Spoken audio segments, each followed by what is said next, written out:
Hello, I'm Philip Brunelle, Artistic Director and founder of Vocal Essence and organist choirmaster at Plymouth Congregational Church in Minneapolis. Each day I've selected a composer that's had a role to play with both organizations. Today it is the great English composer Sir William Walton. I think I first heard about Walton back in the 1970s. I was at Minnesota Opera.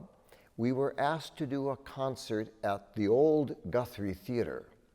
And part of that concert was a piece, Vern Sutton was the soloist, and it was a piece called Facade, a set of poems for speaker with a small little ensemble of 6 players.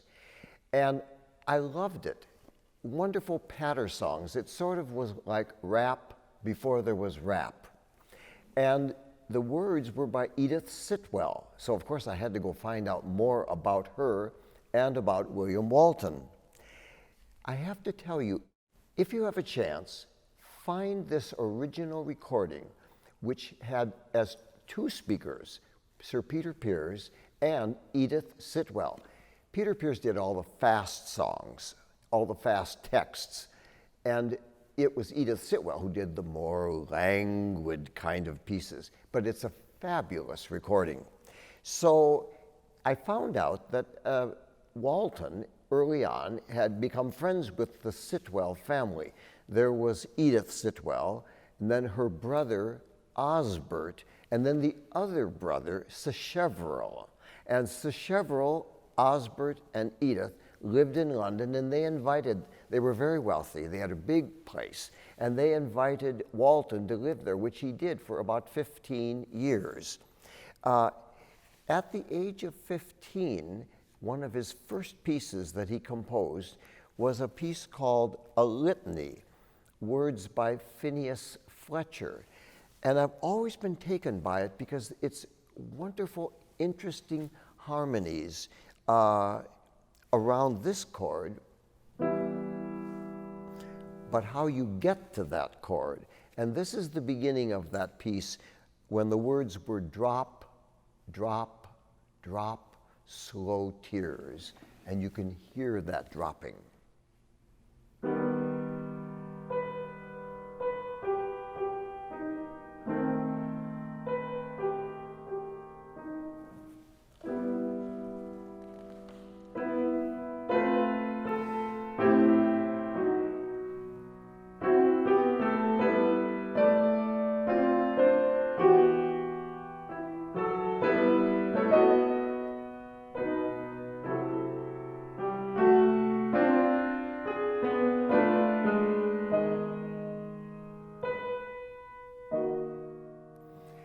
Wonderful modulatory sense about it.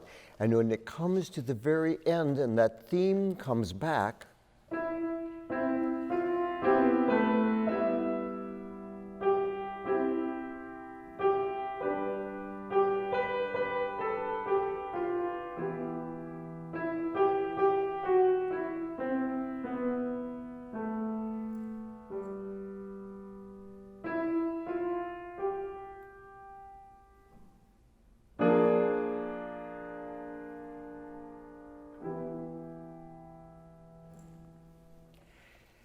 so I became interested in Walton and his music. And of course, he wrote a number of fabulous symphonies, a great concerto for solo viola, another one for solo violin and orchestra. And then he wrote a piece based on words of W.H. Auden called The 12, an anthem for the feast of any apostle. It begins big and clamorous, sort of like what Walton did when he composed Belshazzar's Feast. And in the middle of it is this beautiful soprano duet. If you have a chance to find 2 excellent sopranos, do this wonderful little piece with the text, O Lord, my God, though I forsake thee, forsake me not.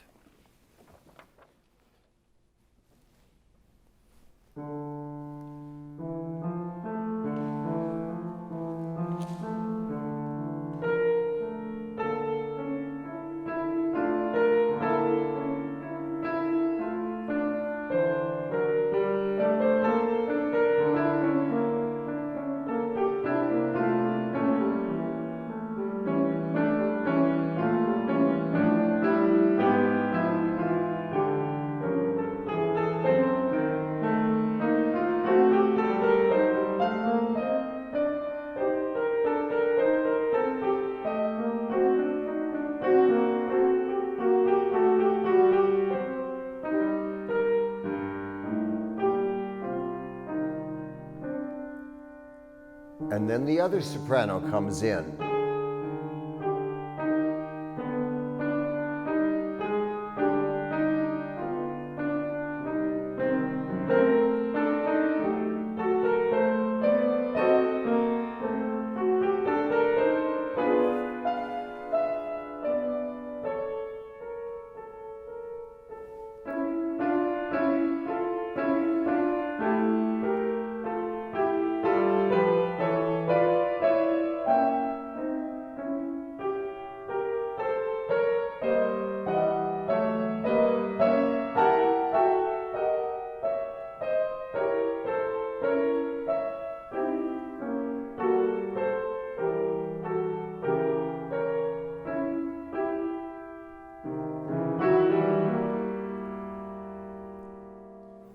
The choir re-enters, and then there is a fabulous fugue for the choir and the organ to close it. Well, that's one side of Walton, but he also wrote grand festival marches. In 1937, he was asked to write a march for the coronation of George VI. And he wrote, well, one of the great marches of all time. Actually, I'm going to play it for you on the organ. It's much more thrilling than playing it just on the piano. He also, in 1953, for Queen Elizabeth's coronation, was asked to write, and he wrote another coronation march called Orb and Scepter. But one of the great things about Crown Imperial, the earlier one, is that you have this big fanfare music, and you can just imagine there as the royal wedding party came into Westminster Abbey, great thrill. But then suddenly it slows down, as you'll hear on the organ, for this grand conclusion, and then in comes the king. Music of William Walton. Have a wonderful day.